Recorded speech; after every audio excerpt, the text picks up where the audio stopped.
법원이 요즘 하도 골 때리는 판결을 많이 해 여론이 악화된 것을 아는지 AI를 적극 도입하기로 했습니다. AI 판사까지 갑니까? 해당 부분의 의미 보고 드립니다. 구독, 좋아요 쾅쾅 눌러주시고 끝까지 시청 부탁드립니다. 18일 법조계에 따르면 법원 행정처는 사법부 자체 AI 플랫폼을 구축해 재판 지원 AI 시스템을 최근 시범 오픈했습니다. 법원 관계자는 사건 기록을 빨리 판단해 재판부에 얼마나 인사이트를 제공해 줄 수 있느냐가 관건이 될 것이라고 말했습니다. 그러면서 법원 행정처는 앞으로 선고되는 판결문도 내부 시스템에 등록되는 즉시 불러와 활용할 수 있도록 한다는 방침입니다. 네, AI만 이용하지 말고 사법부는 그 썩은 내부 자체를 도려내야 합니다. 특히 법조계에선 조 대법원장의 이런 행태가 제왕적 대법원장 체제를 다시 구축함으로써 이번 내란 사태에서 그 문제점이 극단화된 형태로 표출됐다고 보고 있습니다. 대법원장이 주도권을 갖기 시작하면서 대법관들이 1급 체제에 포섭될 수밖에 없고 판사 동일체도 재현됐다는 분석입니다. 결국 사법개혁의 관건은 대법원장에게 집중된 사법행정권을 어떻게 민주화하고 분권화할 것인지에 달려 있습니다. 대법원장을 정점으로 수직 계열한 법원에 대한 민주적 견제를 어떻게 가능하게 하느냐는데 초점을 맞춰야 한다는 게 법조계 다수의 생각입니다. 다만 좋은 소식도 들려오고 있습니다. 민주진영 집권 시 대법관을 할 분들이 하나둘 늘고 있는데 중요한 분석 끝까지 봐주시고 여러분들의 생각 댓글로 부탁드립니다.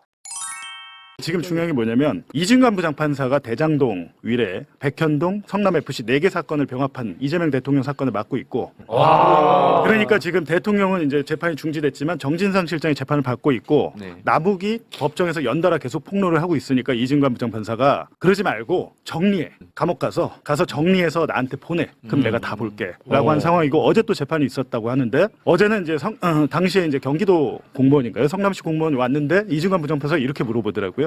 혹시 증언에 회유나 압박은 없었나요? 네. 그러니까 지금 이진관 부장판사는 어떤 입장이냐면 검찰이 조작했다는 강한 인상을 갖게 된 거예요. 그래요? 남욱의 폭로로. 그러니까 어제 그걸 물어보더라는 것이고 지금 대장동 사건을 원래 이재명 당시 민주당 대표를 잡아 넣으려다가 돈이 간 게 없잖아요. 428억을 얘기하는데 428원도 간 게 없고 가기로 한 약속도 없다 보니까 두 측근 정진상, 김용을 잡아 넣기로 한 거예요. 그래서 각각 이렇게 한 건데 김용 위원장 같은 경우는 뭐였냐면 대선 자금으로 이 돈이 갔다라는 거예요. 김용을 통해 가지고 대선 자금을 썼다잖아요. 근데 지금 어떤 상황이냐면 간 것도 지금 증명이 안 됐는데 중요한 거는 이게 죄가 되려면 받았으면 어디다 써야 돼 용처가 있어야 되잖아요. 그렇겠죠. 아무것도 없습니다. 그마저도. 근데 원래는 제가 보니까 사건을 해서 김용 부원장을 구속시키고 1심 유죄가 나오고 하면 원래 수순이 이재명을 추가 기소하려고 했어요.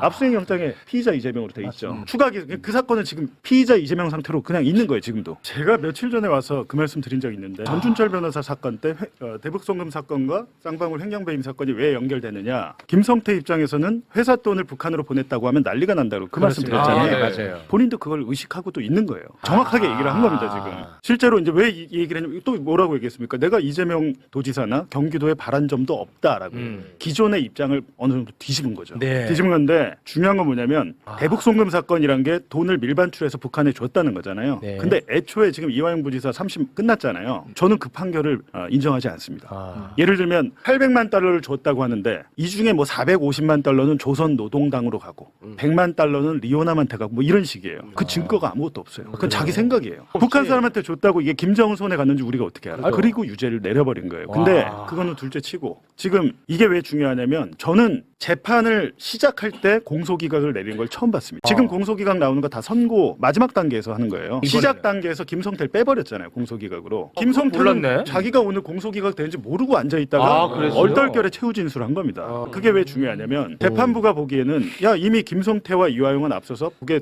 돈 보낸 것 때문에 외국환관리법 위반으로 처벌받았잖아. 근데 이거를 또 왜 삼자 뇌물로 해? 두 번 처벌받는 거예요. 일세 부재리 원칙이라고 우리 배우잖아요. 죄를 한 번 지었으면 하나만 받아야지 이거를 왜 또 하려고 그래? 이재명을 엮기 위해서 처벌하기 위해서 억지로 한 거 아니야?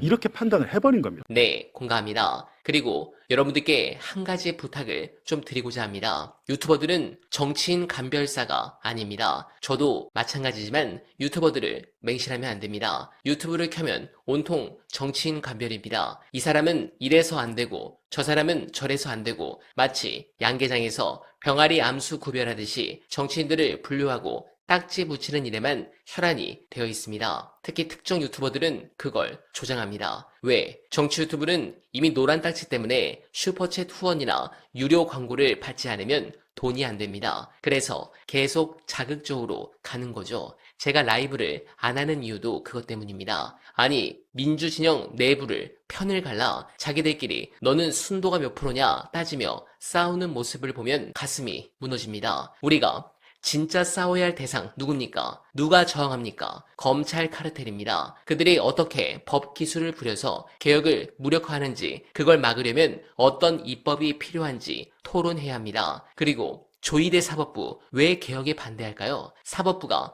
기득권의 마지막 보루가 되었기 때문입니다. 판사들이 왜 재판을 지연시키고 왜 선택적 정의를 내리는지 그 구조를 파헤쳐야 합니다. 또한 대통령께서 집중하시는 부동산 이 망국적 투기 이거 못 잡으면 대한민국 소멸합니다. 강남 불패 신화를 깨기 위해 보유세를 어떻게 할지 공급은 어떻게 할지 치열하게 싸워야 합니다. 마지막으로 이게 핵심입니다. 우리가 아무리 좋은 정책을 내놔도 언론이 비트면 꽝입니다. 왜 언론 개혁이 선행되어야 하는지 징벌적 손해배상제가 왜 필요한지 목이 터져라 외쳐야 합니다. 그런데 우리의 중소 스피커들은 지금 뭘 하고 있습니까? 이 어려운 정책 이야기, 구조적인 개혁 이야기는 재미없고 조회수 안 나오니까 안 합니다. 대신 제일 쉬운 거, 만만한 정치인 하나 골라서 돌려가기나 하고 있습니다. 이건 직무유기입니다. 시민들이 정치에 과잉 관심을 갖게 만들었으면 그 에너지를 개혁의 동력으로 승화시켜야지 왜 내부 분열에 땔감으로 씁니까? 제발 그만합시다. 정치인 감별은 선거 때 공청심사위원회에 맡겨두고 경선에서 우리가 직접 표로 심판하면 됩니다. 우리는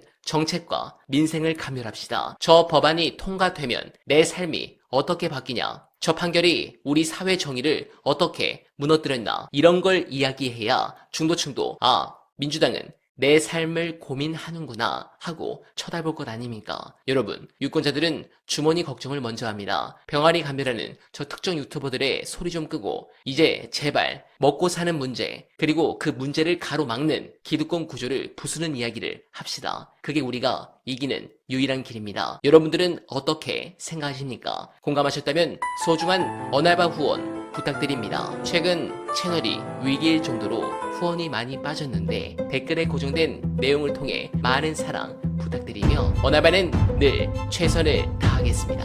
여러분 고맙습니다.